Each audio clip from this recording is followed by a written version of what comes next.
Morning বন্ধুরা। তো সকালবেলা উঠে আমি এদিকে স্নান টান করে নিয়েছি পুরো। তো সব দেখালামই তোমাদেরকে যে ওর দধি মঙ্গল হলো। তো স্নান টান সেরে নিয়েছি, শ্যাম্পু করেছি যাতে চুলটা শুকিয়ে যায়, যখন গায়ে হলুদ হবে তখন শাড়ি টাড়ি পরবো। তো সারাদিনটা তোমাদের সাথে শেয়ার করবো, আশা করছি তোমাদের ভালো লাগবে। তো দেখতে থাকো আর সঙ্গে থাকো। আর আমি আস্তে কথা বলছি, দিদির বাচ্চা ঘুমাচ্ছে এখানে। তো চলো। তো স্নান টান সেরে এদিকে আমিও রেডি হয়ে গেছিলাম, আর এইদিকে ওকেও কিন্তু রেডি করে দিয়েছি, কেননা চলে এসছে ক্যামেরাম্যান, এদিকে শ্যুট চালু হয়ে গেছে। আর এরপরেই কিন্তু আমিও রেডি হয়ে নেব, মানে হলুদের জন্য। তো এরপরে কিন্তু বরের বাড়ির লোকজন তত্ত্ব নিয়ে চলে আসবে।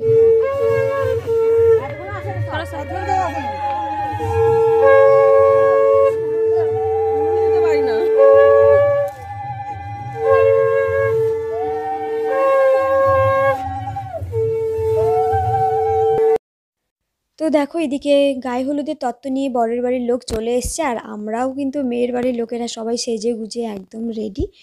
তো বরের বাড়ির লোকজন ঢুকছে, এই দিয়ে কিন্তু আমি সাকিকে অলরেডি রেডি করিয়ে দিয়ে তারপর এসছি, মানে যে ব্রাইড আর কি। তো তাকে রেডি করিয়ে দেওয়ার পরেই আমি এসছি। আর আমার যেহেতু ক্যামেরা ধরে দেওয়ার মতন কেউ ছিল না, তো তাই আমার ফুল লুকটা আমি তোমাদের সাথে শেয়ার করতে পারছি না। তো দেখো এই জায়গায় এসে সব তত্ত্বগুলো একসাথে এক এক করে রাখছিল আর কি। তো এরপরে কিন্তু ক্যামেরাম্যানও এসে এখানে কিছু ভিডিও করছিল, আর এই সুযোগে আমিও কিছু শট নিয়ে নিচ্ছিলাম। অ্যাকচুয়ালি এখানে কি করার চেষ্টা করছিল সেটা আমি বুঝতে পারিনি, হয়তো বা কোনো ক্রিয়েটিভিটি করার চেষ্টা করছিল আর কি। তো চলো।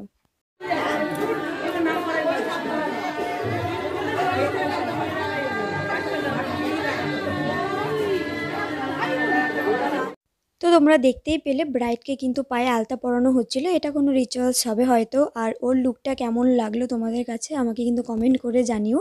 যদি আমি প্রফেশনাল মেকআপ আর্টিস্ট নই, তো এই ছিল আমার লুক।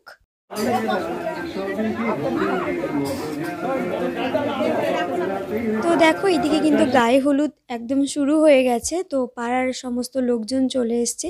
আসার পরে যা যা নিয়মগুলো ছিল সেগুলো কমপ্লিট করে ব্রাইডকে কিন্তু গায়ে হলুদ লাগানো হচ্ছে। অ্যাকচুয়ালি আমাদের ওই দিকের বিয়েটা একটু আলাদা রকম হয় বলে এই রকম টাইপের নিয়ম আমি প্রথমবারই দেখছি।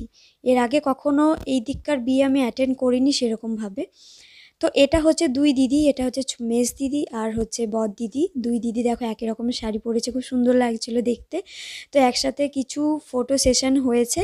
আর এরপর যেটা করেছি সবাই মিলে, দেখো আমরা বেরিয়ে যাচ্ছি যাচ্ছি হচ্ছে কনেকে নিয়ে স্নান করাতে পুকুর ঘাটে। তো এইরকম রুলস আমাদের এইদিকে নেই, আমাদের এইদিকে জল এনে বাড়িতে এনে তারপর ব্রাইডকে স্নান করানো হয়। তো এখানে দেখলাম যে হ্যাঁ এটাই নিয়ম, সবাই মিলে যাচ্ছে পুকুর ঘাটে। নদী তো ওখানে নেই, নদী অনেকটাই দূরে, তাই পুকুরেই যাচ্ছে সবাই মিলে। আর সেই দিন কিন্তু এত পরিমাণে রোদ আর গরম দিয়েছিল যে সত্যি আমি ভাবতে পারিনি যে শীতকালে এরকম গরম হবে। তো এই দেখো সাথে দুটো বোন ছিল, ওর একটা মামার মেয়ে আর একটা হচ্ছে দিদির মেয়ে আর কি। তো ওদের সাথেই আমি গেছিলাম আর কি এই নিয়মগুলো ক্যাপচার করতে, কেননা আমি যেহেতু দেখিনি আমার কাছে নতুন, আমার কাছে বেশ ভালো লাগছিল। আর চলে এসেছি আমরা। আর যেহেতু ওদের গ্রামে বাড়ি, তো তোমাদেরকে আমি দেখাই একদম রাস্তার পাশেই আর কি, ওই যে দেখতে পাচ্ছ ওপরে বাঁধের রাস্তা, ওটাই হচ্ছে ওদের মেন যাতায়াতের রাস্তা। আর এই যে সামনে পুকুরটা, এটা পরিষ্কার পরিচ্ছন্ন পুকুর, এতেই কিন্তু স্নান করানো হবে আর কি। তো যেরকম রিচুয়ালস হয় সেগুলো হচ্ছিল। আর এইদিকে আমরা সারি সারি করে লাইন দিয়ে সবাই দেখছিলাম আর কি। তো আমি বেশিক্ষণ আর দাঁড়িয়ে থাকতে পারিনি, শেষে আমি বসে পড়েছিলাম, আর পাচ্ছিল প্রচুর খিদে। তো যাই হোক অবশেষে সেই বোনটাকে বললাম একটু ধরে দিতে আমার ফুল লুকটা দেখার জন্য। তো তোমরা কমেন্ট করে জানিও যে আমাকে কেমন লাগছে। আর আমি যেহেতু ভালো করে শাড়ি পরতে পারি না বলে আমি আঁচল ছেড়ে দিয়েই কিন্তু শাড়িটা পরেছি আর কি। তো কেমন লাগছে তোমরা জানিও। আমি খুব তাড়াহুড়োর মধ্যে রেডি হয়েছি, যেহেতু সাথে সবাইকে রেডি করানোর একটা ব্যাপার ছিল, আর বিয়েবাড়ি মানে তো এসব হয়েই থাকে তোমরা জানোই। আর এটা হচ্ছে সেই বোনটা, দেখো শাড়ি পরেছে, খুব মিষ্টি লাগছে দেখতে। তো এখান থেকে স্নান টান করার পরে চলে যাব ডাইরেক্ট বাড়িতে শর্টকাট রাস্তা ধরে। আর দেখো বসে পড়েছি, আর পেয়ে গেছে প্রচুর খিদে, তো চলো গিয়ে আগে খেয়ে নেব। তো দেখো এসে পড়েছি, এসে বসে গেছি খেতে, আর বেশিক্ষণ কথা বলতে পারছি না। এখানে দেখো বর দিদি, মামিমা, বোন এদের সবাইকে নিয়ে খেতে বসে পড়েছি। তো খাওয়া দাওয়ার পরে একবারে সন্ধ্যার দিকে আসবো। তো দেখো সন্ধ্যা অনেকক্ষণ পরেই প্রায় এলাম আমি। তো এখানে ব্রাইডকে শুধু শাড়িটা পরানো হয়েছে আর চুলটা ক্রিম্পিং করা হয়েছিল, মানে পার্লারে লোকই এসে করিয়েছিল, তো এই রিচুয়ালসটা করাচ্ছিল আর কি। তো দেখো শ্যামাও রেডি হয়ে গেছে, আর আমরা এখনও কেউ রেডি হইনি। ওর রেডি হওয়া হলে তারপর আমরা রেডি হব। তো দেখো ফাইনালি রেডি হয়ে চলে এসেছি, আর এই চলে এসছে আমার আরেকটা বান্ধবী এবং বন্ধু। তো আমাদের বেশ অনেক বন্ধু বান্ধবীরা এসেছিল, যাদের সাথে আমাদের মিট হলো অনেক দিন থেকে, কারোর সাথে কোনো মানে দেখা সাক্ষাৎ ছিল না। তো আমি কিন্তু পুরোটা একা একাই রেডি হয়েছি। আর দেখো তারপরে চলে এসছে বর, আর বরকে কিন্তু ওর ভাই কোলে করে নিয়ে যাচ্ছিল, এটা একটা মজার ব্যাপার। তো বেশ ভালো লাগলো জিনিসটা দেখে। আর সত্যি কথা বলতে সেরকমভাবে তোমাদের সাথে আমি কিছু শেয়ার করতে পারিনি, এর অনেকটা কারণ আছে।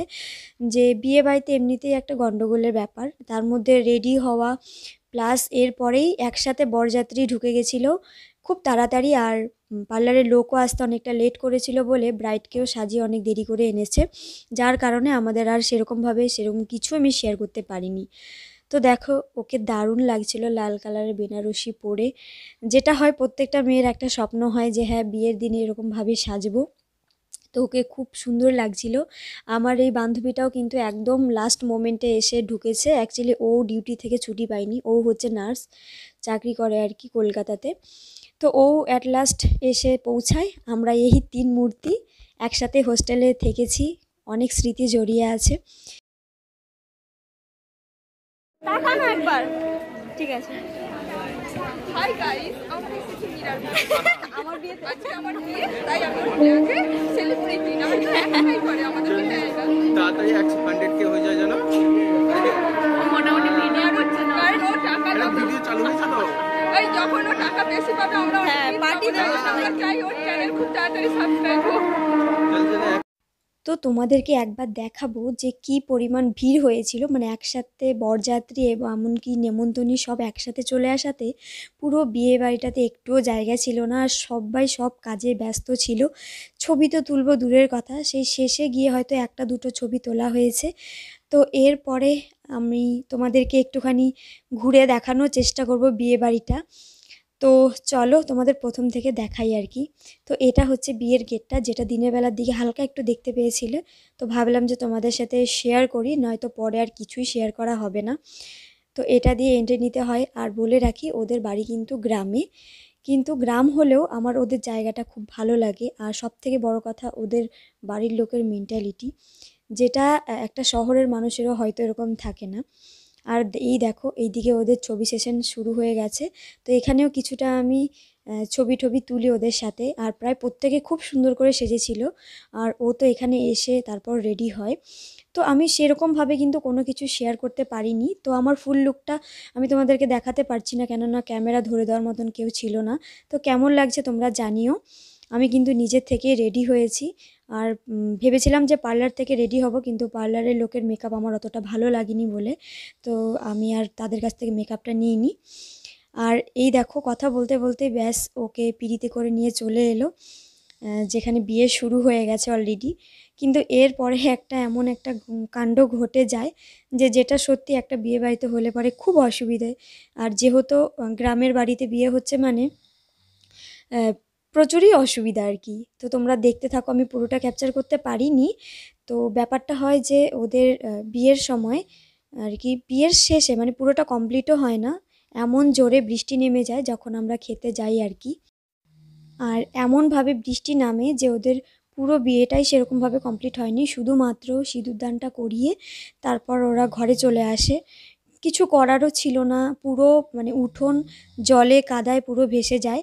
আর ওই মোমেন্টে আমরা খেতে গেছিলাম, এমনকি আমরা যেখানে খেতে বসেছিলাম সেখানেও পর্যন্ত জল পড়ছিল। তো আমার মনে হয় না সেই মোমেন্টে ভিডিও করাটা উচিত ছিল, তো তাই আমি আর সেখানে কোনো রকম কোনো ক্লিপ নিইনি। আর এই দিকে দেখো যে কাকিমা, ওর মা কিন্তু কন্যাদান করছিল। এখানে আমি এটা নতুন দেখলাম, আমাদের এখানে কিন্তু সবসময় ছেলেরাই কন্যাদান করে আর কি, হয় বাবা নয় কাকা নয় জেঠু এরকম করে আর কি। তো বিয়ে ঠিয়ে সেরকমভাবে দেখালাম না। তো বিয়ে শেষ, বৃষ্টি হয়েছিল বাইরে, তো সেসব আর দেখালাম না, একবারে দেখা হবে নেক্সট দিনে। তো দেখো এটা হচ্ছে নেক্সট দিন। ওকে কিন্তু আমি আবার নতুন করে শাড়ি পরিয়ে মেকআপ করে দিয়েছিলাম আমি আর কি যতটুকু পারি। তো এরপরেই শুরু হয়ে গেছিলো ওদের আশীর্বাদ, আর ওরা কিন্তু সকাল 9:30টার মধ্যে এখান থেকে বিদায় নিয়ে নিয়েছে।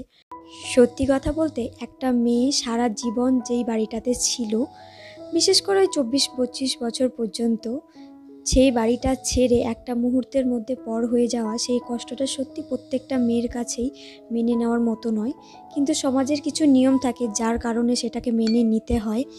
তো চলো আজকের ভিডিওটি এই পর্যন্তই, দেখা হচ্ছে তোমাদের সাথে নেক্সট পার্টে। তো আজকের মতো টাটা।